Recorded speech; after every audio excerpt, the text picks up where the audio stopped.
आज मिशन बिहार पर हैं। हमारे साथ बड़ी चर्चा में शरीक होने के लिए एक बड़ा पैनल और वरिष्ठ लोगों का पैनल जुड़ रहा है। हमारे साथ हमारे एडिटर इन चीफ दीपक चौरसिया जी जुड़ रहे हैं।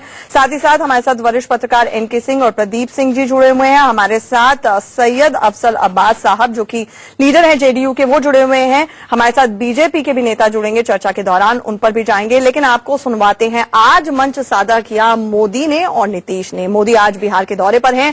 मोदी के बिहार दौरे पर उम्मीद थी कि शायद विशेष पैकेज का ऐलान होगा, लेकिन ऐसा नहीं हुआ। पीएम ने कहा कि अपना वादा जरूर पूरा करूंगा। 50,000 करोड़ का वादा किया था, लेकिन उससे ज्यादा दूंगा, लेकिन ऐलान आज नहीं। पटना में पीएम मोदी और सीएम नीतीश कुमार ने मंच साझा किया। दोनों मंच पर हंसते हुए बात करते हुए नजर आए, लेकिन जब भाषण की बारी आई तो दोनों में वार पलटवार भी दिखा। हम चर्चा को आगे बढ़ाएंगे, लेकिन उससे पहले आपको सुनवाते हैं मोदी और नीतीश ने क्या कुछ कहा। इसी अवसर पर आग्रह है, आपने एक अच्छी योजना की शुरुआत की है। वह यह है कि केंद्र सरकार की जो योजनाएं हैं उसकी समीक्षा करते हैं। अगर कोई समस्या राज्य के स्तर पर है उसके क्रियान्वयन में, तो आप वीडियो कॉन्फ्रेंसिंग के जरिए राज्य के अधिकारियों से बातचीत करते हैं। उससे बहुत फायदा हो रहा है। मेरा एक ही विनम्र आग्रह है कि कुछ राज्य की योजनाएं जो केंद्र की एजेंसियों के पास लंबित है, कृपा करके उसकी भी आप समीक्षा अगर कर देंगे तो मैं समझता हूं उसमें पूरी गति आ जाएगी और बरौनी जैसा जो बिजली का केंद्र है, जनरेशन प्लांट है, वो तेजी से चालू हो जाएगा। बिहार को अगर मुझे उस ऊंचाई पर ले जाने में बिहार के साथ लेकर के चलना है तो 50,000 करोड़ से बात बनने वाली नहीं है।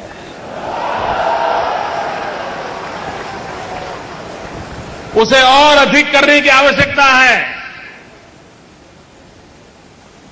मैं आज उसकी घोषणा नहीं करूंगा, मैं सही समय पर आकर के उसकी घोषणा करूंगा। लेकिन मैं इतना कहता हूं, मैंने जो वादा किया था उसको तो निभाऊंगा, उससे भी आगे मामला ले जाऊंगा। ये मैं आपको वादा करने आया।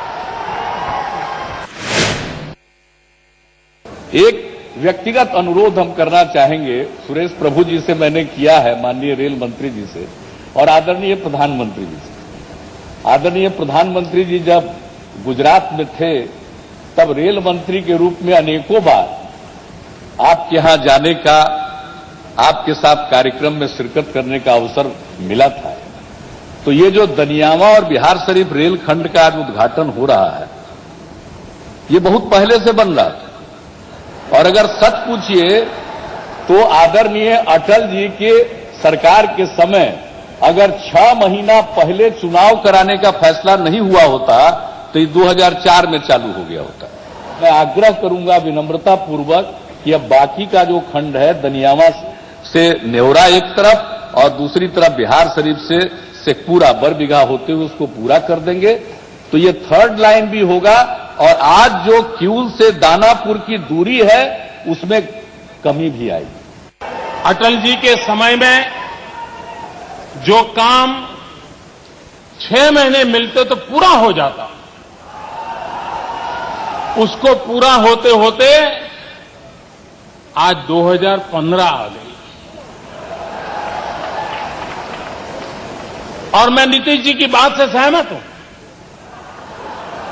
कि अगर अटल जी की सरकार का चुनाव थोड़ा देर से होता, 6 महीने मिल जाते, तो उस समय अटल जी के मार्गदर्शन में, और यहीं के रेल मंत्री थे नीतीश जी, ये काम पूरा हो गया होता। वो सही बोल रहे हैं। लेकिन बाद में सरकार बदल गई और रेल मंत्री यहां से ऐसे आए कि काम को रोक दिया गया और हमारे आने के बाद उसको चालू किया गया। इनकी 500 एकड़ जमीन की मांग थी, हम लोगों ने उस मांग को पूरा किया और राज्य सरकार ने अपनी तरफ से 500 एकड़ जमीन का योगदान आईआईटी पटना के लिए किया। मेरा विनम्र आग्रह होगा कि अब इसके ब्रांचेज बढ़ाए जाएं। जैसे एग्रीकल्चर एंड फूड इंजीनियरिंग की पढ़ाई होनी चाहिए। आज यहां एक इंक्यूबेशन सेंटर का प्रारंभ हो रहा है। ये इंक्यूबेशन सेंटर मैं मानता हूं एक बहुत बड़ा नजराना है। आईआईटी कॉम्प्लेक्स या इमारत से भी ज्यादा ये इंक्यूबेशन सेंटर बहुत बड़ा महत्वपूर्ण हमारा इनिशिएटिव है। इसलिए मैं ये इस बात से कन्विंस हूं, मैं जिस प्रदेश से आया हूं, लोगों ने परिश्रम किया होगा, परमात्मा की कृपा की होगी, लक्ष्मी ने वहां जाना पसंद किया होगा, लेकिन ये भूमि है जहां सरस्वती वास करती है। नीतीश कुमार करीब 12 मिनट बोले, 25 मिनट प्रधानमंत्री मोदी बोले और हल्के अंदाज में दोनों ने एक दूसरे के ऊपर तंज भी कसे। पुराने साथी कहकर हर एक को मंच पर संबोधित किया नीतीश कुमार ने और यह भी कहा कि 14 महीने में पहली बार प्रधानमंत्री मोदी बिहार में आए हैं, उनका वो अभिनंदन करते हैं। हमारे साथ डॉक्टर विजय सोनकर शास्त्री बीजेपी के वरिष्ठ नेता जुड़ गए हैं, साथ ही साथ हमारे साथ एडिटर इन चीफ दीपक चौरसिया जी भी जुड़े हुए हैं। सबसे पहले दीपक, एक ओवरऑल पर्सपेक्टिव के लिए, दोनों ने ही आज एक दूसरे के ऊपर एक नेगेटिव फ्रंटल अटैक नहीं किया, बल्कि बहुत हल्के अंदाज में, सधे हुए अंदाज में दोनों ने भाषण दिया, एक दूसरे के ऊपर हल्के अंदाज में ही तंज कसा और शायद इतने समय बाद, इतने साल में पहली बार दोनों एक ही मंच पर नजर आए। ये कोडैक मूवमेंट है चुनावी जंग से पहले? बिल्कुल, ये कोडैक मूवमेंट है और इससे पहले भी एक बार नीतीश कुमार और नरेंद्र मोदी एक एनडीए के मंच पर साथ आ चुके हैं और उसके बाद नीतीश कुमार इतना गुस्सा हुए थे नरेंद्र मोदी से कि पटना उतरते ही उनके चारों नाक से भी धुआं निकल रहा था, कान से भी धुआं निकल रहा था, मुंह पर गुस्सा था, आंख लाल हो गई थी जब लुधियाना की एक रैली के अंदर नीतीश कुमार को गले लगा लिया था नीतीश कुमार को गले लगा लिया था नरेंद्र मोदी ने। और यहां पर भी स्ट्रैटेजी बड़ी साफ है, यहां पर दोनों अलग अलग तो दिखाई देना चाह रहे हैं। नीतीश कुमार ने कल प्रधानमंत्री पर हमला भी किया और ये कहा कि 14 महीने बाद प्रधानमंत्री को याद आई है, बिहार का पैकेज देकर जाइए। इस तरह के संकेत भी लालू और उनकी पार्टी जनता दल यूनाइटेड ने दिए हैं। लेकिन यहां पर सवाल यह था कि प्रधानमंत्री किस पर अटैक करते। प्रधानमंत्री ने जो किया वो बीजेपी की रणनीति को दर्शाता है कि नीतीश कुमार को सॉफ्ट पैडल करके चलो और फ्रंटल अटैक करो लालू यादव पर, क्योंकि लालू यादव को विकास विरोधी बताएंगे। विकास की लड़ाई में जो जुबानी जंग खेली जाएगी वो नीतीश और प्रधानमंत्री और बीजेपी के बीच होगी, एनडीए के बीच होगी। लेकिन लालू यादव पर ऐसा अटैक किया जाएगा कि लालू यादव विकास विरोधी हैं, लालू यादव भ्रष्टाचार करते हैं, लालू यादव ने बिहार को जंगल राज में बदल दिया था। और ये तमाम ऐसे मुद्दे हैं जिनका उत्तर देना नीतीश कुमार को भारी पड़ेगा। इसीलिए प्रधानमंत्री ने जानबूझकर आज मंच से कहा कि देखिए, हम अगर रेल मंत्री, हमारी सरकार होती और नीतीश कुमार रेल मंत्री होते तो 6 महीने में ये काम पूरा हो जाता। लेकिन सबको पता है उसके बाद रेल मंत्री कौन बने थे। उसके बाद रेल मंत्री 2004 में लालू यादव बने थे और वो तमाम काम रुक गए। तो यहां पर कहीं ना कहीं प्रधानमंत्री, उनकी पार्टी ये बताना चाहेगी कि ये गठबंधन ठीक गठबंधन नहीं है।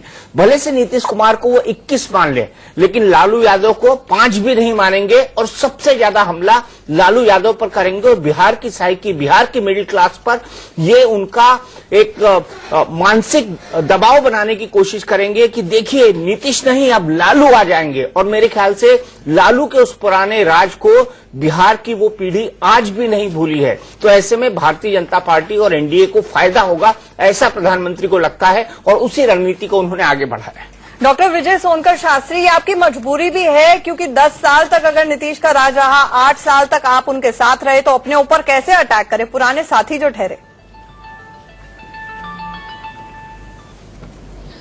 नहीं, ऐसी बात नहीं है। देखिए, जहां आवश्यकता पड़ेगी वहां अटैक भी होगा, लेकिन आज मौका ऐसा नहीं था। आज मौका वहां पर एक बिहार में जो विकास की तरफ बिहार को बढ़ाने की केंद्रीय सरकार की योजना के तहत कार्य हो रहा था, उद्घाटन हो रहे थे, मौका वो था।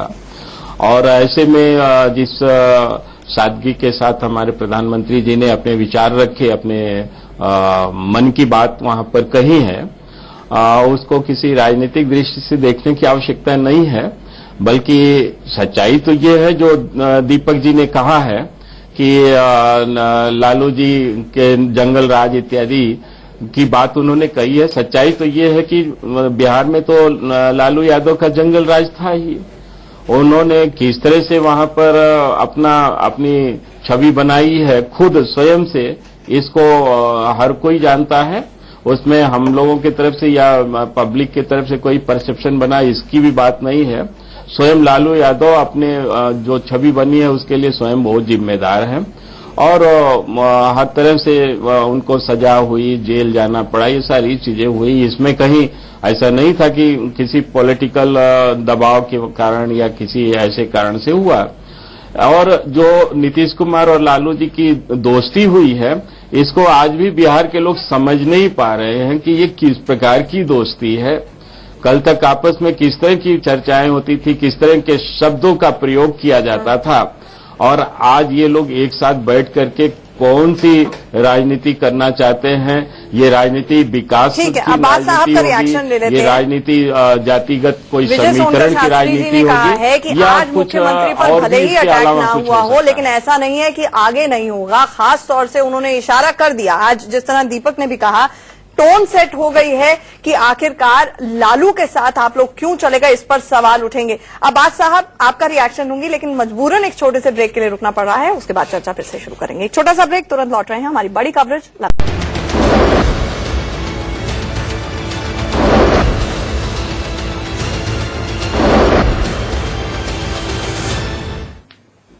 आपको सीधी तस्वीरें दिखा रहे हैं। प्रधानमंत्री मोदी मुजफ्फरपुर में रैली को संबोधित करने के लिए पहुंच गए हैं। चक्कर मैदान में यहां पर रैली हो रही है।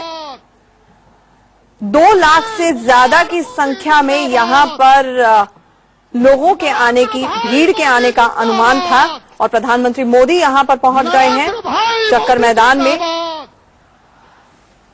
बीजेपी के मांझी यहां पर मंच पर मौजूद हैं। आपको बता दें कि प्रधानमंत्री मोदी मांझी से बात करते हुए उस मंच पर, मांझी 12 से 16% महादलित वोट बैंक इनके नाम पर है। एनडीए पर लगातार कह रहे हैं कि सीटें मिलेंगी विनेबिलिटी के आधार पर, तब वो साथ जाएंगे। और प्रधानमंत्री मोदी यहां पर पहुंचे हुए मंच साझा करने के लिए जीतन राम मांझी पूर्व मुख्यमंत्री और अपना दल बना चुके हैं। नरेंद्र मोदी जिंदाबाद, वो भी मंच पर मौजूद है। रामविलास पासवान यहां पर मंच पर मौजूद हैं और आप देख सकते हैं कि खचाखच ये मैदान भरा हुआ है। हमारे साथ एक बड़ा पैनल जुड़ा हुआ है। अभी ब्रेक पर जाने से पहले विजय सोनकर शास्त्री जी ने कहा कि कहीं ना कहीं आज मोदी ने टोन सेट की है। उन्होंने कहा है कि जिस तरह से उन्होंने पूर्व रेल मंत्री लालू पर हमला किया, कि लालू आपकी भी, अब्बास साहब, एक कमजोर कड़ी है, आपकी वो मजबूरी भी है क्योंकि एमवाई समीकरण आपके साथ तभी आएगा अगर लालू आएंगे, लेकिन वो एक कमजोर कड़ी है, उन पर हमले होंगे और आप तैयार रहिए। अल्टीमेटम दिया आपको।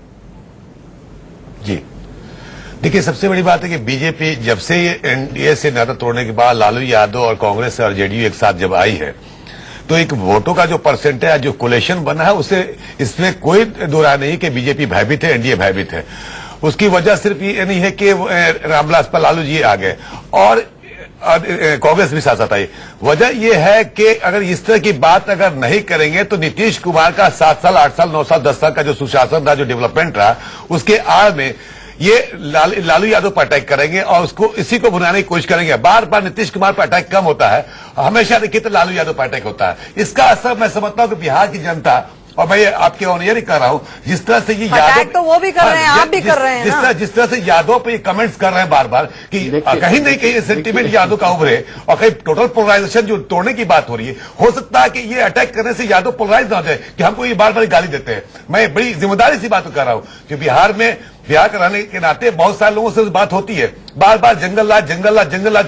जंगल राज कहने का मतलब है किसी पार्टिकुलर कम्युनिटी को आप कर रहे हैं, पार्टिकुलर कास्ट को कर रहे हैं। यही जंगल राज तो आप कहते थे जनाब, हमने 15 साल चिल्लाए थे आप जंगल राज। आपके नेता ने, नीतीश कुमार जी ने नहीं कहा था जंगल राज। अच्छा ये बताइए, लालू का राज जंगल राज तो जंगल राज, हाँ या ना बताइए, लालू का राज जंगल राज था कि नहीं? आज लालू यादव से मतलब नहीं, आज नीतीश कुमार से। लालू यादव आपके साथ खड़े हैं भाई, बिल्कुल आज खड़े हैं। आज की परिस्थिति में कल की परिस्थिति में बहुत अंतर है। आप मुझे बताइए, लालू का राज 15 जंगल साल का राज जंगल नाम राज दीपक था जी कि नहीं? नीतीश इस सवाल का कुमार जवाब जी ने दीजिए। दिया था। सोनकर जी ये बताइए 12 साल तक रामविलास पासवान मेरे सवाल का जवाब गाली दीजिए। रखते रहे, फिर उनको भी ले लिया, उसके बारे में क्या कहेंगे? अब्बास साहब, एनडीए में नहीं जाएंगे। अब्बास साहब, फिर कहने का मतलब ये है कि उस वक्त की आज वक्त की जरूरत है एनडीए के साथ पहले खड़ा होने के लालू यादव, नीतीश कुमार और शरद यादव। जंगल राज किसने कहा था ये तो बता दीजिए। फायदा आपको मिला? अब्बास साहब, मेरे जी। सवाल का जवाब नहीं दिया। लालू के नीतीश 15 कुमार साल जी का ने कहा था शासन लालू जंगल राज। राबड़ी का वो जंगल राज था कि नहीं बिहार के लिए? इसको जंगल ठीक, उस वक्त की कमियां कुछ रही होंगी, उससे इनकार नहीं करता, लेकिन इसको इस परिप्रेक्ष्य में देखना कि नीतीश कुमार से जोड़ना ये सही नहीं। अगर तो नीतीश कुमार ने क्यों हर रैली में बार बार जंगल राज शब्द का इस्तेमाल किया? वही तो मैं कह रहा हूं, शुरुआती जंगल राज से वही तो मैं कह रहा हूं। कल तक तो एनडीए में जो लोग नहीं थे, एनडीए छोड़कर भागे थे, आज फिर एनडीए में आ गए। कल तक मोदी जी को 12 साल तक गाली बक रहे थे कि साल खाना पसंद कर लगे। याद है मुझे, दीपक जी आप भी 12 जनपद में उस इंटरव्यू में थे कि जल खाना पसंद कर लेंगे, लेकिन लालू आज भी क्या नाम है, जंगल राज को जंगल राज कहती है। बीजेपी के साथ नहीं जाएंगे। आज रामविलास पासवान आपके लिए जंगल राज बात बराबर, मतलब रामविलास पासवान जितने बड़े अवसरवादी हैं, जितने बड़े अपॉर्चुनिस्ट हैं, उतने बड़े अपॉर्चुनिस्ट नीतीश कुमार हैं। आप मानेंगे? वक्त की जरूरत जितने बड़े अपॉर्चुनिस्ट रामविलास पासवान है, उतने बड़े अपॉर्चुनिस्ट नीतीश कुमार और आपकी पार्टी भी है। मैं नहीं मानता इसको। आज मतलब अगर आपके खिलाफ हो रामविलास पासवान तो वो अवसरवादी हो गए। वो इल्जाम मुझ पे जब लगा रहे हैं कि ये जंगल राज की बात कर रहे हैं और हमेशा क्या नीतीश कुमार पर अटैक कर, तब मैं ही कह रहा हूं कि जो लोग कल तक गालियां बक रहे थे और 12 साल तक गाली बका, उनको गोद में बैठा लिया, तो उसमें कोई इतराज नहीं है। मतलब हम तो सेकुलर वोटों का डिवीजन रोकने के लिए जब मोदी जी से अलग हुए, उस वक्त से हम रोकने के लिए एकजुट हुए हैं। और बिहार में नीतीश कुमार के नेतृत्व में सरकार बनेगी, अब तय है। अब चाहे अच्छा अब्बास साहब, आपने कहा सेकुलर वोट ना बटे इसलिए आप लोग एकजुट हुए हैं, ये मजबूरी है लालू, आपकी मजबूरी है, इतना कह दीजिए। चलिए, वक्त की जरूरत है, वक्त की जरूरत है। अच्छा बिल्कुल मुझे ये मैं मानता हूं, वक्त की बताइए, जरूरत है। चलिए आपने कहा छोटी मोटी गलतियां होंगी, तो क्या नीतीश कुमार लालू यादव के राज को जंगल राज बोलने के लिए माफी मांगेंगे? क्योंकि अब तो सेक्युलर वोटों का सवाल है। देखिए जंगल, मैं तो कह जंगल उस वक्त की बात, आज की बात है।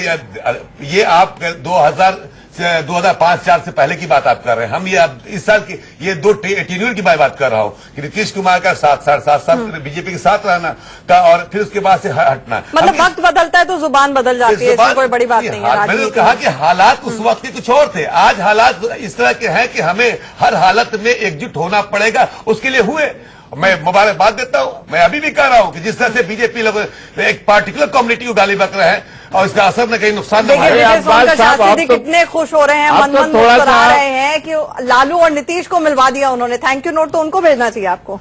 नहीं, हम बिल्कुल सही कह रही कि ये उनकी मजबूरी, उन्होंने छोड़ा मुझे, हमने भी छोड़ा उनको। हमने इनको एक्सेप्ट नहीं किया था मोदी जी को, आज भी एक्सेप्ट नहीं कर रहे। बहुत दिलचस्प है कि एक हफ्ता हुआ था कैंपेन कमेटी के, मोदी जी प्रधानमंत्री उस वक्त नहीं थे, चुनाव कैंपेन कमेटी के अध्यक्ष बनाए गए थे और नीतीश कुमार ने 17 साल का जेडीयू और बीजेपी का अलायंस तोड़ दिया था। आज दोनों मंच पर साझा नजर आए। बीजेपी के आला वरिष्ठ नेता जिनके हाथ में बिहार की कमान है, तमाम सब लोग मौजूद हैं। हमारी बड़ी कवरेज लगातार जारी है, हमारे साथ एक बड़ा पैनल जुड़ा हुआ है। ब्रेक पर जाने से पहले अब्बास साहब यहां पर बोल रहे थे कि लालू का साथ आना ताकि सेकुलर वोट ना बिखरे। विजय सोनकर शास्त्री जी, हमने देखा था लोकसभा चुनावों में किस तरह से कास्ट बैरियर्स को तोड़ते हुए युवाओं का वोट हासिल किया मोदी जी ने, लेकिन बिहार के बारे में कहा जाता है कि Bihari don't cast their vote, they vote their caste. आपको लगता है कि एक बार फिर से बिहार के चुनावों में जिस तरह की टोन सेट करने आज प्रधानमंत्री मोदी जा रहे हैं, मोदी के नाम पर वोट पड़ेंगे, भले ही आपने चीफ मिनिस्ट्रियल कैंडिडेट की घोषणा नहीं की? देखिए पिछले 1 साल से तो यही देखा जा रहा है देश में कि चाहे कोई भी स्टेट हो और वहां पर किसी की भी सरकार हो, सरकारों का एक मानक बन गया है कि वो विकास की बातें कर रहे हैं।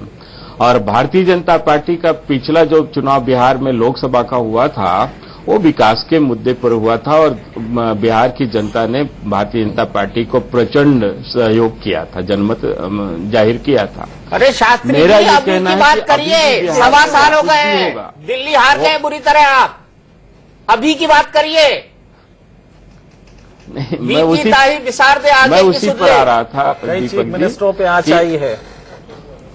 नहीं, मैं वही कह रहा था कि भारतीय जनता पार्टी अभी भी जाति, पंथ और मजहब इत्यादि के राजनीति के पचड़े में नहीं पड़ती है। हमारा आज भी मुद्दा होगा बिहार के विकास का, आज भी हमारा मुद्दा होगा बिहार के नौजवानों के रोजगार का, आज भी हमारा मुद्दा होगा बिहार को जो भारत का राजनीति के पचड़े में नहीं पड़ती है।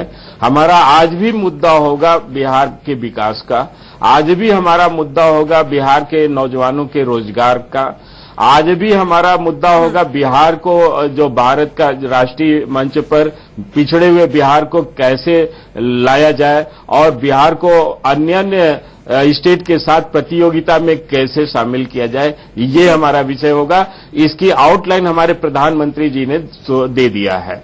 लेकिन विकास आचल का मैं यहाँ मुद्दा पर होगा। एक लाइन जरूर जी, जोड़ना बिल्कुल। चाहूंगा कि बीजेपी भले से ये ढोल पीट ले कि हम जाति की राजनीति नहीं करते हैं, लेकिन बिहार में पिछले 1 साल के अंदर उन्होंने जितनी जातिगत समारोह किए हैं विभिन्न विभिन्न जातियों को मिलाकर, अगर उसका भी रिकॉर्ड निकाल ले तो आंखें खुल जाएंगी कि भारतीय जनता पार्टी को आखिरकार इस तरह की सोशल इंजीनियरिंग की क्या जरूरत पड़ रही है, जब विकास ही उसका मुख्य एजेंडा है। अमित शाह जी को क्यों खोजना पड़ रहा है प्रदीप जी की पहला बैकवर्ड पहला ओबीसी प्रधानमंत्री दीपक जी, मोदी थे, जो कि मैं इसका factually जवाब incorrect देना है। चाहूंगा। जी, आप जाति की देखिए, राजनीति नहीं करते हैं कैसे विजय है, सोनकर जरा आप शास्त्री साहब, तो बताएंगे? आपके राष्ट्रीय अध्यक्ष को ये क्यों कहना पड़ता नहीं, है नहीं। कि पहला ओबीसी प्रधानमंत्री मोदी जी बीजेपी ने दिया, जबकि ये फैक्चुअली भी इनकरेक्ट है? नहीं, फैक्चुअली कैसे इनकरेक्ट है, जरा आप बताइए। देवेगौड़ा कौन था साहब इससे ने कहा पहले? कि पहले ओबीसी प्रधानमंत्री वो थे। बिल्कुल गलत बात है। देवेगौड़ा का जिस कम्युनिटी से आते हैं वो आज भी ओबीसी में नहीं है। आज आप देख लीजिए, चौधरी चरण सिंह भी कभी जाट भी पिछड़ी जाति में होते थे, लेकिन आज वो भी नहीं है। उनको तो लाना चाह रहे ये हैं ना बात आप। नहीं है। बात हमारा ये भी नहीं, हमारी पार्टी का अगर स्ट्रक्चर देखें तो हमारे यहाँ फ्रंटल ऑर्गेनाइजेशंस भी हैं। हमारे यहाँ अनुसूचित मोर्चा है, हमारे यहाँ अनुसूचित जनजाति मोर्चा है, हमारे यहाँ पिछड़ा जाति मोर्चा है, हमारे यहाँ महिला मोर्चा है, किसान मोर्चा है। हमारे फ्रंटल ऑर्गेनाइजेशन इस प्रकार के अगर कार्यक्रम करते हैं तो उसको इस दृष्टि से देखने की आवश्यकता नहीं है। ये अब्बास साहब, जी जी, वही तो हर पार्टी में, आप ही की पार्टी में, सारे पार्टियों में इस प्रकोष्ठों का गठन होता है। मैं आपसे पूछ रहा एक सवाल। नहीं तो फिर केवल भाजपा के बारे में क्यों बोल रहे हैं? नहीं, रुकिए शास्त्री जी, भाजपा के बारे में क्यों बोल रहे हैं? शास्त्री जी, जाति को लेकर कितनी रैली की है, मैं अपनी रिसर्च से उसकी लिस्ट मंगवाता हूं। अभी आप कह रहे हैं कि आपने एक भी नहीं की, ये कह रहे हैं आप? नहीं, ऐसा नहीं कहा है मैंने। हमने कहा कि हमारे फ्रंटल ऑर्गेनाइजेशन है और वो अपने कार्यक्रम करते रहते हैं। नहीं, मैं कह रहा हूं जाति को लेकर रैली क्यों कर रहे हैं आप? जाति को लेकर उनका लेकिन हम लोग सम्मेलन केवल क्यों कर रहे विकास हैं? की बात करते हैं।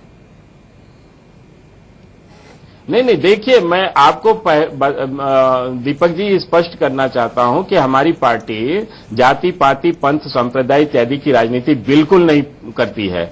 लेकिन जहां तक हमारे यहाँ तो संगठित मजदूरों का भी संगठन है, सेल है, हमारे यहाँ डॉक्टर सेल है। ये सब अपने अपने काम करते हैं क्योंकि हम सर्वस्पर्शी सरकारों को बनाना चाहते हैं। अमित शाह जी को कहने की जरूरत थी कि ओबीसी से प्रधानमंत्री बना। ठीक है, मान लिया देवेगौड़ा नहीं थे, तो ये कहीं ना कहीं तो आप मैसेज दे रहे हैं ना कि हम ओबीसी प्रधानमंत्री बनाए। ये एक सच्चाई उन्होंने बताया है। जरूरत क्या, ये एक सच्चाई उन्होंने बताया है। अन्य पार्टियों ने तमाम देश की स्वतंत्रता के उपरांत अनेकों प्रधानमंत्री बने और आज तक क्यों नहीं बैकवर्ड समाज का प्रधानमंत्री बना? भाई आप मानने के लिए तैयार नहीं? अगर ऐसी बात हुई, अगर हम ये सच्चाई को अगर हमारी पार्टी की तरफ से उजागर किया जाता है तो इसको अन्यथा लेने की जरूरत नहीं है। देखिए अब्बास जी, आप नहीं समझ सक रहे हैं इस बात को। हमने इस बात को क्यों कहा? हमने इसलिए नहीं कहा कि हमको पिछड़े वर्ग के वोट की जरूरत है, बल्कि हमने एक सच्चाई देश के सामने रखी है। तो फिर मुजफ्फरपुर की रैली में चुनाव से पहले आपके प्रधानमंत्री उस वक्त के कैंपेनिंग इंचार्ज मोदी जी ने क्या कहा था, याद है आपको? इसी मुजफ्फरपुर की रैली में कि अब बीजेपी जो है बनियों की पार्टी नहीं रह गई है, वहां इंडिकेट क्यों किया था, याद है आपको? जहां गए प्रधानमंत्री वही उन्होंने कहा था। नहीं, आप उसका मीनिंग कुछ निकाल सकते हैं, निकाल नहीं, आप लोग अर्थ का अनर्थ कुछ भी निकाल सकते हैं, लेकिन उन्होंने सच्चाई बताई है। आज भारतीय जनता पार्टी सर्वस्पर्शी पार्टी है। सभी लोग भारतीय जनता पार्टी के को स्नेह और प्यार मोहब्बत दे रहे हैं। आज दुनिया की सबसे बड़ी पार्टी के रूप में भारतीय जनता पार्टी है, न केवल अपने देश में बल्कि दुनिया की सबसे बड़ी पार्टी के रूप में है। इसलिए आप ये नहीं कह तो सकते कि सवाल हम बढ़िया शास्त्री जी देश कोई बात आप करना तो ये दावा चाहते करेंगे हैं। हम कि इतना मुसलमान जरूर भी कह आपके सकते हैं साथ कि है। भारतीय जनता पार्टी में आप तो ये दावा करेंगे कि मुसलमान भी आपके बिल्कुल साथ हम दावा है। करेंगे, और हमारे साथ हमारे यहाँ एक फ्रंटल ऑर्गेनाइजेशन भी है। आप बताइए अल्पसंख्यक कितने मोर्चा, मुसलमानों को टिकट जिसमें देंगे देश बिहार के में? तमाम कितने मुसलमानों को तमाम टिकट लोग देंगे बिहार हमारे में? यहाँ हैं।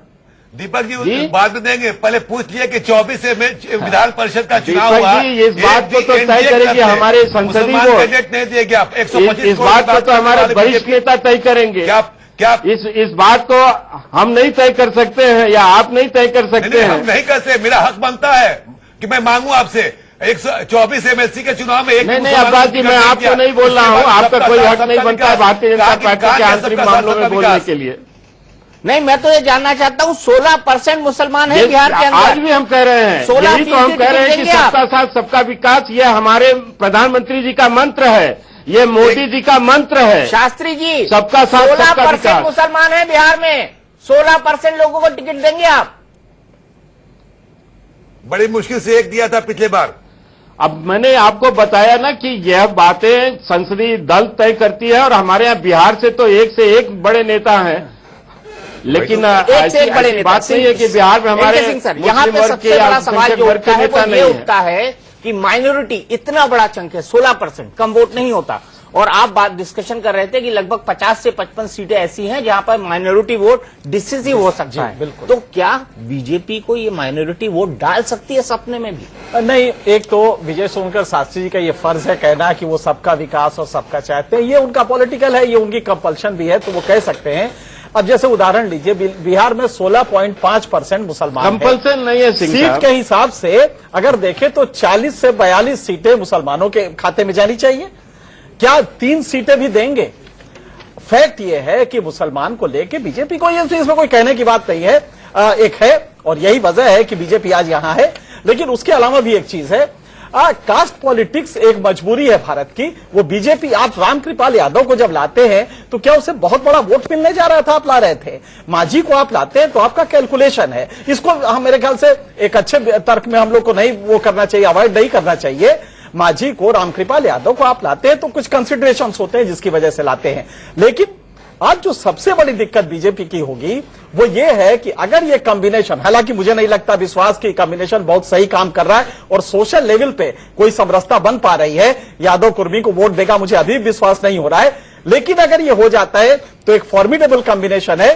2014 के चुनाव में बीजेपी को 1 करोड़ 5 लाख वोट मिले थे कुल, और बिहार में 1 करोड़ सिर्फ मुसलमान वोटर है। आप समझ सकते हैं कि अगर मुसलमान एक तरफ लर्च कर जाता है, जो कि करेगा ही, विकल्प नहीं है, तो ऐसे में बीजेपी के लिए अभी काफी मेहनत करने की जरूरत होगी। अभी जो आपने कल सर्वे दिखाया था, मैं वही देख रहा था, नीतीश के अभी भी सुशासन को लेकर कोई चैलेंज हो नहीं पाया है। आज मोदी जी ने जो इंडिकेशन दिया है वो बड़ा क्लियर है, जो दीपक आपने बड़ा बढ़िया उसको पकड़ा कि अटैक करो तो लालू पे करो, और याद दिलाओ कि भाई देखो, जो भी नीतीश को वोट देगा इसका मतलब होगा कि वही 15 साल पुराना राज फिर से आ जाएगा। ये मैसेज बीजेपी अपने पूरे पॉलिटिकल स्ट्रेटजी में देती रहेगी। और अब्बास साहब, आपके लिए ये भूत की तरह पीछे पड़ा रहेगा कि भाई किसके साथ हो तुम? उसी के साथ जिसके बुनियाद पे तुम आए थे कि जिसको अच्छा करेंगे, और उसी के गले मिल गए हो। तो जब नीतीश कुमार दर दर क्या वो घर घर दस्तक दे रहे हैं तो एक भी लालू का फोटो नहीं है, और जिसके घर जा रहे हैं तो अपना वो 10 साल का बता रहे हैं।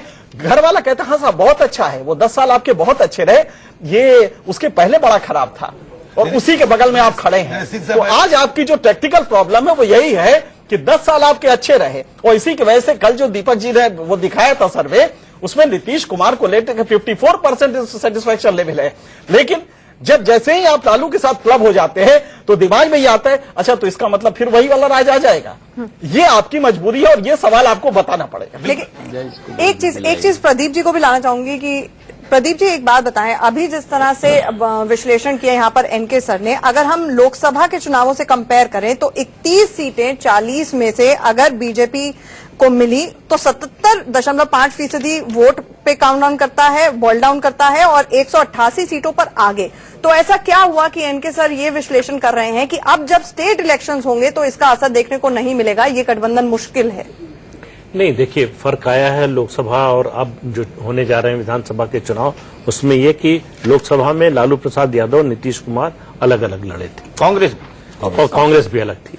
अब ये तीनों मिलकर चुनाव लड़ रहे हैं। तो एक तो बड़ा फर्क ये है, जो मुस्लिम वोटों की बात कह रहे हैं, सही मुसलमान वोटर के सामने और कोई विकल्प भी नहीं है। अगर वो चाहे भी कि इस गठबंधन को वोट न दें तो या तो वो घर बैठ सकता है या इन्हें ही वोट देना पड़ेगा।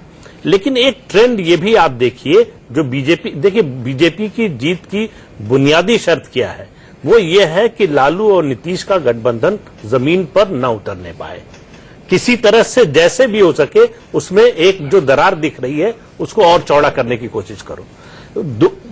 ये इस कॉन्ट्रडिक्शन को उठाओ कि सुशासन बाबू कैसे कुशासन बाबू के साथ मिलकर सुशासन लाएंगे। तो इसी रणनीति पर बीजेपी काम कर रही है। दूसरा आप देखिए, लोकसभा चुनाव के बाद से 2 चुनाव हुए, एक विधानसभा के उपचुनाव हुए और फिर अभी विधान परिषद के चुनाव हुए। दोनों में सेकुलर पार्टीज ने मुस्लिम उम्मीदवार जो खड़े किए उनके खिलाफ एंटी पोलराइजेशन हो गया, कोई मुस्लिम कैंडिडेट नहीं जीता। तो इसे आप मान सकते हैं कि बहुत छोटे स्तर पर है, हो सकता है विधानसभा में ये रेप्लिकेट ना हो, इस तरह से ना हो, अलग हो, लेकिन ये भी संभावना है कि इस तरह की भी एक आशंका है कि ऐसा भी हो सकता है। उसके लिए बीजेपी हर संभव कोशिश करेगी कि अगर मुसलमान एक तरफा, अगर क्या जाएगा ही, एक तरफा जाता है इस अलायंस के साथ, तो काउंटर पोलराइजेशन हो, यानी कि एक स्तर पे नहीं, वो अलग बात है। उसमें हम आपके व्यूअर्स को एक चीज बता देना चाहते हैं, ये जो काउंटर पोलराइजेशन है इसकी डायनेमिक्स बड़ी अजीब है। अगर मुसलमान एक तरफ जाता है तो ऑब्वियस है कि मेजॉरिटी पोलराइजेशन होता है, लेकिन बिहार में थोड़ा सा उल्टा है। बिहार में अलग स्टेट है जहां की 14.5% यादव है और 16.5% मुसलमान है, ये दोनों मिला के 31% को हो जाते हैं। लेकिन आप ये देखिए कि यादव के सामने सवाल ये है कि लालू यादव या उनके परिवार से कोई मुख्यमंत्री नहीं बनने वाला है। ठीक है, एक छोटे से ब्रेक के लिए हमें रुकना पड़ेगा, एक छोटे से ब्रेक के लिए रुकना पड़ेगा। लेकिन इतना तो क्लियर है बीजेपी के लिए, क्योंकि उसे एज स्तर पर नहीं बल्कि अंग्रेजों की जो पॉलिसी थी डिवाइड एंड रूल, कई इस तरह से कास्ट समीकरण यानी कि जाति के आधार पर अगर वोट होते हैं तो बिहार में क्या शक्लो सूरत हो सकती है। अक्टूबर नवंबर में चुनाव है, ऐसे में शंखनाद करने के लिए मिशन बिहार पर निकले हुए प्रधानमंत्री मोदी मुजफ्फरपुर पहुंच चुके हैं। वो बाकायदा एक रैली को संबोधित भी करेंगे। 2 लाख से ज्यादा लोग वहां पर मौजूद हैं। हमारे साथ चर्चा के लिए एक बड़ा पैनल जुड़ा हुआ है। मैं दीपक आपसे ये जानना चाहूंगी कि यहां पर टोन कौन सेट कर रहा है। ये बहुत अहम सवाल इसलिए हो जाता है कि चाय पर चर्चा प्रधानमंत्री मोदी ने शुरू की तो उसका पर्चा पे चर्चा बना दिया गया। 160 परिवर्तन रथ बीजेपी ने निकाले, उससे पहले 400 एलईडी फिक्स लाइट्स के रथ नीतीश कुमार के लगा दिए गए। प्रशांत किशोर जो शख्स हैं जो मोदी जी की पूरी कैंपेन को हेड कर रहे थे लोकसभा चुनाव में, उनको हाईजैक कर लिया नीतीश कुमार ने। ऐसे में बिल्कुल कांटे की टक्कर इस लेवल पर भी हो रही है दोनों की। बिल्कुल कांटे की टक्कर है आंचल। और जहां तक आप टोन सेट करने की बात कर रहे हैं तो टोन सेट करने में मेरे हिसाब से जो मेरा कैलकुलेशन है वो नीतीश कुमार और लालू आगे हैं, क्योंकि लालू ने पहले ही दिन पासा चला था और ये पासा ये था कि नीतीश कुमार को ये कहकर भले ही उन्होंने एक्सेप्ट कर लिया हो कि मैं जहर का घूंट भी पीने को राजी हूं, लेकिन अगले ही दिन भारतीय जनता पार्टी पर उन्होंने फ्रंटल अटैक किया था और ये कहा था कि अगर दम है तो बीजेपी अपने सीएम उम्मीदवार का नाम बताए। इसके बाद भारतीय जनता पार्टी कई तरह के तर्क देने लगी। बीजेपी में अनंत कुमार ने कहा कि देखिए हम तो नरेंद्र मोदी के फेस पर चुनाव लड़ेंगे और सुशील मोदी ने तुरंत उसका खंडन किया। अगले ही दिन सुशील कुमार मोदी ने कहा कि नहीं आपको समझने में थोड़ा गलती हुई है, हो सकता है कि आने वाले समय में मुख्यमंत्री पद की घोषणा हो जाए। तो जो इंटरनल कॉन्ट्रडिक्शंस हैं वो उभर के सामने आए। उसके बाद भले से लालू और नीतीश के खटपट की खबरें सामने आई हों, लेकिन नीतीश ने जिस तरह से बीजेपी पर अटैक किया है, लालू ने जिस तरह से बीजेपी पर अटैक किया है, लालू ने जिस तरह से जातीय जनगणना के आंकड़ों को बाहर करने की बात कही है, उन्होंने भागीदारी की बात उठाई है, नीतीश कुमार जिस ढंग से एग्रेसिव कैंपेन कर रहे हैं, पूरे पटना और बिहार के जितने बड़े चौराहे हैं वहां पर नीतीश कुमार के पोस्टर देखने को मिल सकते हैं आप, और नीतीश कुमार रोज नए नए नारों के साथ उतर रहे हैं। फिर एक बार नीतीश कुमार, तो उनका जो कैंपेन का जो स्टाइल है वो पूरी तरह नरेंद्र मोदी का स्टाइल है। कैंपेन में सिर्फ एक चेहरा है, नीतीश कुमार का चेहरा है। और हमको ये बात ध्यान रखनी होगी कि अगर 2014 के लोकसभा चुनाव में बीजेपी जीती थी तो वो नरेंद्र मोदी के चेहरे पर जीती थी, लेकिन नरेंद्र मोदी के चेहरे पर क्या वो विधानसभा चुनाव जीतेगी? क्योंकि ऐसा ही चेहरा उन्होंने दिल्ली के अंदर एक्सपेरिमेंट करने की कोशिश की थी। किरण बेदी को लाना पड़ा था अरविंद केजरीवाल के सामने और बीजेपी का सफाया हो गया था। तो यहां देखने वाली बात यह होगी कि नरेंद्र मोदी को पसंद तो करती है बिहार की जनता। 2014 में उन्होंने वोट दिए थे, लेकिन 1.25 साल का अंतर हो गया है। सरकार पर कई तरह के टेंट भी हैं। सरकार की जो इमेज है वो उस पीक पर नहीं है जो 2014 के लोकसभा चुनाव के वक्त थी। तो तमाम फैक्टर्स को ध्यान में रखते हुए जिस तरह के अटैक नीतीश और लालू कर रहे हैं, उससे टोन वो सेट कर रहे हैं। प्रधानमंत्री कहीं ना कहीं आज जाकर उसको क्लैरिफाई करेंगे, उसका जवाब देंगे। लेकिन इसके बाद भी नीतीश ने भले से मंच शेयर कर लिया हो, लेकिन आप देखिए शाम को वो कितना पैना और कितना तगड़ा अटैक प्रधानमंत्री और भारतीय जनता पार्टी पर करते हैं। तो दोनों के बीच कांटे की टक्कर है, लेकिन एज जातीय समीकरण के हिसाब से, पॉलिटिकल कैंपेन के हिसाब से मुझे आरजेडी और जनता दल यूनाइटेड और कांग्रेस के गठबंधन में दिखाई दे। विजय सोनकर शास्त्री जी, नीतीश कुमार कह रहे हैं एक बिहारी सब पर भारी। आपके लिए तो मोदी नाम वैसे ही लकी है, 2014 में चुनावों में आपने उनके नाम को जपा। क्यों सुशील मोदी का नाम बिहार में नहीं लेते हैं? तो डरते क्यों हैं मुख्यमंत्री का नाम घोषित करने के लिए आप? नहीं, देखिए बिहार में जो भी चुनाव होगा उसमें बिहार के ही हमारे कार्यकर्ता प्रमुख रूप से भाग लेंगे। तो ऐसा नहीं कि कोई एक बिहारी ये सब पर भारी होगा। वहां पर सारे हमारे कार्यकर्ता बूथ स्तर से लेकर के और राज्य स्तर तक सभी बिहार के हैं, और खासतौर से केंद्रीय तमाम नेता ऐसे हैं जो बिहार के हैं जो वहां पर लगेंगे।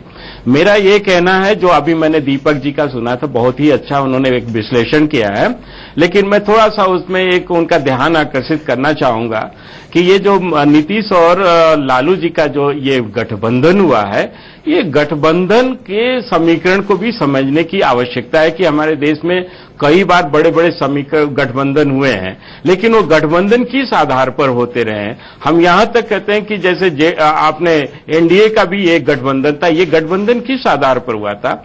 अगर सबसे पहली बार देखा जाए तो सन 75 में जब इमरजेंसी के बाद गठबंधन हुआ था, तो उस समय इंदिरा गांधी के तानाशाही के खिलाफ एक गठबंधन बना था। इसके बाद बीपी सिंह के समय में हुआ था जब भ्रष्टाचार के खिलाफ एक गठबंधन बना था। आज जो इसके बाद जो एनडीए की सरकार बनी थी उसमें नीतीश कुमार भी शामिल थे। उस समय भी कांग्रेस को जड़मूल से समाप्त करने के लिए एक गठबंधन बना था और कालांतर में उसका स्वरूप भी सामने आया। पर आज जो गठबंधन बिहार में बना है नीतीश और लालू का, ये गठबंधन तो बिल्कुल एक अस्वाभाविक, अप्राकृतिक, ऐसा कैसे बोल सकते हैं? एक गठबंधन है जो बिहार की जनता के समझ में भी नहीं आ रहा है। गैर भाजपावाद के आधार पर बना है, इसको तो आपको समझना चाहिए। मुझे पता है आप पॉलिटिकल साइंस के एक बड़े अच्छे स्टूडेंट हैं, लेकिन अभी तो स्वीकार करने से आप हिचकेंगे कि ये गठबंधन गैर भाजपावाद के आधार पर बना है। मोदी जी को रोको। देखिए, मैं फैक्ट बताना चाहता हूं कि अभी तक जो बड़े बड़े गठबंधन बने हैं उस सब में भारतीय जनता पार्टी शामिल थी। तो मैं ऐसा नहीं कह सकता, लेकिन आज जो ये गठबंधन, खासतौर से ये स्टेट लेवल गठबंधन है, इस स्टेट लेवल गठबंधन का भी तो कोई ना कोई थ्योरी होनी चाहिए, सिद्धांत होगा। लेकिन बिहार की जनता खुद नहीं समझ पा रही है। और खासतौर से अगर लालू यादव को देखा जाए तो उनके जेडीयू के लोग भी, उनके जो मतदाता हैं, उनके भी समझ में नहीं आ रहा है कि हम नीतीश कुमार के साथ स्वाभाविक हमारा कैसे संबंध होगा। बिहार की जनता उनके महागठबंधन को नहीं समझ पा रही है, लेकिन बीजेपी जो लगातार मांझी के ऊपर आरोप लगा रही थी, वो सेम मंच पर, उसी मंच पर है जहां पर मोदी जी हैं। आपके भी गठबंधन को समझने की कोशिश में बिहार की जनता लगी होगी। एक छोटे से ब्रेक के लिए रुकना पड़ रहा है। हमारी बड़ी कवरेज लगातार जारी है, तुरंत लौटते हैं। नहीं आनंद, इस वक्त की बड़ी खबर यही है कि मुजफ्फरपुर रैली के लिए पहुंच गए हैं प्रधानमंत्री मोदी। आज वो मिशन बिहार पर हैं, लेकिन 50,000 करोड़ के पैकेज की जो उन्होंने बात कही थी लोकसभा चुनावों के प्रचार के दौरान, वो उन्होंने आज कहा कि 50,000 करोड़ कम लगता है, उससे ज्यादा दूंगा। यानी कि बिहार के अच्छे दिन आएंगे, ये वादा मोदी ने जरूर किया, लेकिन कब आएंगे, उसका उपयुक्त वक्त क्या होगा, ये प्रधानमंत्री मोदी बाद में बताएंगे। इसकी घोषणा बाद में होगी। सुनते हैं उन्होंने क्या कुछ कहा। पहले इसी अवसर पर आग्रह है, आपने एक अच्छी योजना की शुरुआत की है, वह यह है कि केंद्र सरकार की जो योजनाएं हैं उसकी समीक्षा करते हैं। अगर कोई समस्या राज्य के स्तर पर है उसके क्रियान्वयन में, तो आप वीडियो कॉन्फ्रेंसिंग के जरिए राज्य के अधिकारियों से बातचीत करते हैं, उससे बहुत फायदा हो रहा है। मेरा एक ही विनम्र आग्रह है कि कुछ राज्य की योजनाएं जो केंद्र की एजेंसियों के पास लंबित है, कृपा करके उसकी भी आप समीक्षा अगर कर देंगे तो मैं समझता हूं उसमें पूरी गति आ जाएगी और बरौनी जैसा जो बिजली का केंद्र है, जनरेशन प्लांट है, वो तेजी से चालू हो जाएगा। बिहार को अगर मुझे उस ऊंचाई पर ले जाने में बिहार के साथ लेकर के चलना है तो 50,000 करोड़ से बात बनने वाली नहीं है।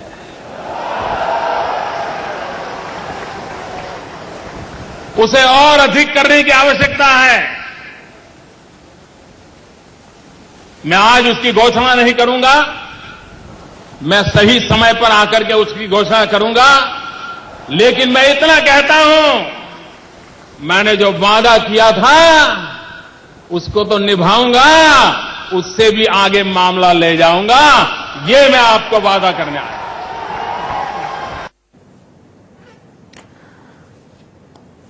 वहीं मोदी ने नीतीश के सामने लालू पर भी निशाना साधा। मोदी ने इशारों में लालू को विकास विरोधी बताया। मोदी के बयान पर आरजेडी प्रमुख लालू प्रसाद यादव ने पीएम मोदी पर हमला बोल दिया। लालू यादव ने कहा कि पीएम तोहफा देने नहीं बल्कि लेने आए। अब मोदी जी आए हैं, बहुत अच्छी बात है। उनका तो कर्तव्य है कि हम लोगों में फूट डालें, एक को सराहें, दूसरे को। जो रेल में हम लोगों ने काम किया, हमने दुनिया जानती है। चौपट तो ये लोग कर दिए कि आज रेल का क्या दुर्दशा है, हिंदुस्तान की जनता गवाह है। और बिहार में तो कुछ दिए नहीं, और वही पुरानी बातें, जो भी काम किया हुआ था कांग्रेस हुकूमत के द्वारा, हम लोग के द्वारा, उसी को अपना गिना रहे होंगे। मढ़ौरा रेल कारखाना, मधेपुरा रेल कारखाना, जितनी भी रेल परियोजनाएं हमारी है, सब अधूरी पड़ी हुई है। यहाँ पर मुंगेर का पुल का अभी बढ़ा भी नहीं काम, रेल पुल, रोड कम रेल पुल वहाँ का भी। और दीघा तो पूरा कंप्लीट भी नहीं हुआ, पीछे हटते जा रहा।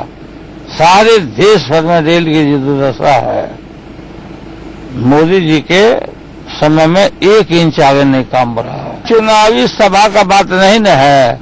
बोल रहे हैं कि तोहफा देने आए हैं, ये अपने लिए तोहफा मांगने आए हैं, इस तरह की बातों को घोषणा कर।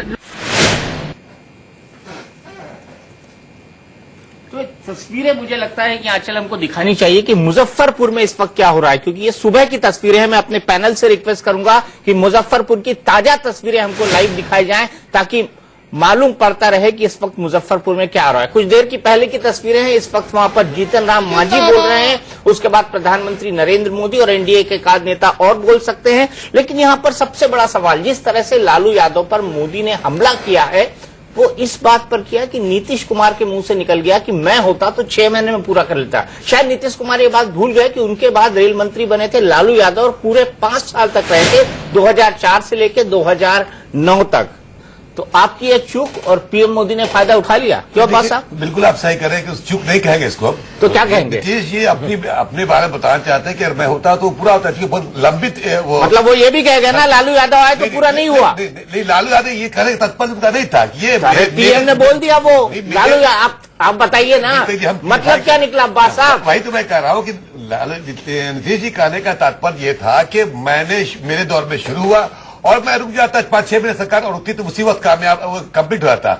जहां तक इसका मतलब यही हुआ ना कि अगले 5 साल लालू ने कुछ नहीं किया बिहार के लिए। नहीं, अब मैं बता रहा हूँ नहीं हुआ कि नहीं, अगले 6 महीने में कर देते नीतीश, वो लालू 5 साल में भी नहीं कर पाए। 6 महीना में उस कार्य कर दिया हाँ, उस कार्य को लालू अगले 5 साल भी नहीं कर पाए। लेकिन उसके बाद भी ठीक वो काम नहीं हुआ लालू जी के रिजीम में, लेकिन लालू जी ने बिहार में काम किया।